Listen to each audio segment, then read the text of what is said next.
So suppose somebody was sitting with us, they suddenly got up, maybe clutched the chest and they fell down.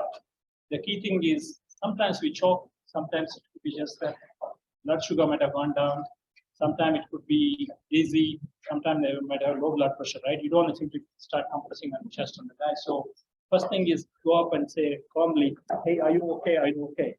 But not more than 10, 20 seconds, because if I tap like this, formally they'll get up, right? So he says it's not there. Then you say, person X, call the 108. So preferably, if not, you check for breathing signs. What you do is tilt the head back and lift the chin up. So it's called as head tilt, chin up. So what is the purpose of that? The throat opens up. So in the past, we used to say, look in the mouth, do a quick sweep, blind sweep to take out any food particle. That's not really required. And people, that's when they gross out and say, why should I put my hand in somebody's mouth, all that. So don't do any of that. Just head tilt and chin up. Then get down and close to the ears. Put your ears close to the breathing. And see for here. Feel for breathing. You can make that out. You'll see the chest level go up and down. If somebody is gasping, that's not breathing. So gasping is out. So you put 10 seconds for that into the rest, and you'll see whether they're breathing or not. Next thing is put your hand on the carotid pulse. Where is the carotid pulse? There is a muscle that inserts. This is called the sternocleidomastoid. Anywhere along it, closer up to the jaw, you put 3 fingers and feel for the pulse. You should feel it against your bone called the cricoid bone. Don't use the thumb because we'll be pressing our thumb and we'll feel our own pulse. So if there is a pulse, then at least then he's going to wake up. If there's no pulse, no breathing, then you quickly come down, move your finger from the supraclavicular notch. That's the notch below the jaw, below the neck. Come down 6 to 8 inches. If you see at the sternum, this is where the stomach starts and this is the sternum. So come a little bit and towards the left side. So here, don't put the most important thing is don't put it on a table or something. Get him on the ground, because if you do compressions on a softer surface like a sofa or a bed, I am pushing, the body is getting pushed. You'll break his liver and lungs and other stuff.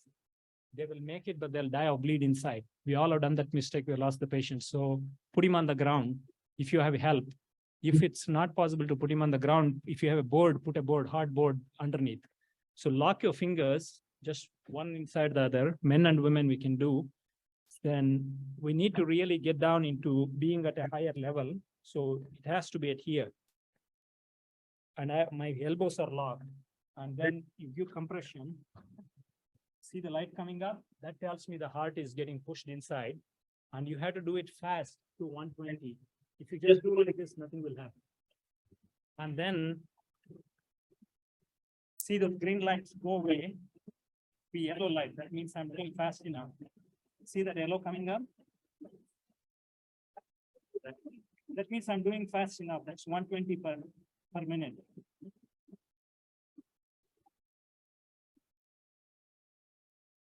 So this goes for 30. So you can count in your mind. 1, 2, 3, 4, 5, 6, 7.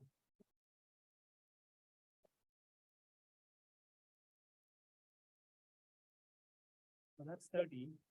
30 takes 30 seconds. So totally you should do a cycle of 2 minutes before checking the pulse. Every 2 minutes you can check the pulse, but get back. Suddenly you can do something there. You should not take it out, ask him if you feel it or anything. You should not have any interruption immediately, one after the other. In the past, we used to say after 30 seconds, you do the head tilt and chin up, and then you blow, you lock the patient's mouth with your mouth, and then, I don't know if you can see the chest rising, that you do, but don't do that on any patient, not just because of manic or not because I gave the mouth to mouth. this is out. You don't need to do it anymore. I showed the slide. Each time we interpret, the blood supply to the brain comes down. Just do the chest compressions. While this is going on, remember you're going to compress at a speed of 120 to 200 per minute. Every 2 minutes, you're going to take a break and ask the other person. Somebody will say, I've been lifting weights, I go to the gym, I don't need anybody, I'll do it. Do not allow them to do for more than 2 minutes, especially if there is help, because all of us get fatigued. The chest compressions become ineffective. So rotate that. Doc, just one interruption. Can you just show me exactly the position, how you do that? Right in here, down? Yeah. Move down. Okay. You'll feel your sternum ending. Correct. Then you put your hand, like your four fingers, you'll come to the left side. Oh, okay. And then you. Okay. So this is AED, automatic external defibrillator. These are available on the flight. This is available here. It's very simple. You need to leave it charged. You keep stocking because it wants to tell you what to do. This has two patches. You put one patch here in the front, second patch here. The purpose is to shock in two places so that it will jolt the heart. It will stimulate the heart rhythm back. So we used to put one patch here, one at the back, but don't make it so much difficult. Just put it in the front and one to the side here, not too far away. And then we don't need to waste one. I'm not going to do that. Once you put the pad, it will pick up the rhythm. And you don't need to read the rhythm. You don't need to know anything. The machine will not shock the patient if the rhythm is not correct. What we mean by that is, if patient has a wide rhythm, that's the one that induces shock. The machine is going to recognize that. And if it feels that's the shockable rhythm, it will only shock. So there's nothing we need to do. You put the two pads on, you press this button, and it will activate. So you just need to move away from the patient, because when it shocks, it will shock you also. If you move away, it will automatically give the shock. And once the shock is given, again, check the pulse. Even if he has a pulse, you're going to go back to compress his chest for 2 minutes. That is called a circulatory round, because the heart has just come back. You want to circulate him a little bit more.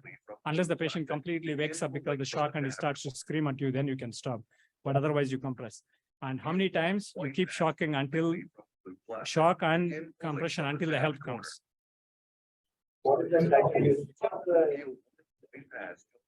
Pardon? You don't switch out the shocking. You put this on, you do the compression until you're ready to come to shock. The patient will tell you stay away from the patient. You come out and shock the patient. If the patient has a pulse, that's good. If the patient doesn't have a pulse, you don't press this button. Just start to compress. When you're ready to shock the patient, you press this button. You can analyze and then shock. There are two pads in this. One pad, it's a peel away pad. You put one pad here, you put one pad inside. One here, one here. And then press this button.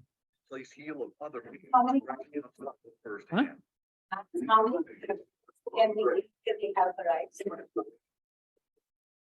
Really fast, right? We are compressing about 120 to 200 per minute. You keep compressing until the patient wakes up or until the help comes. And then somebody takes it. Ambulance comes and takes over.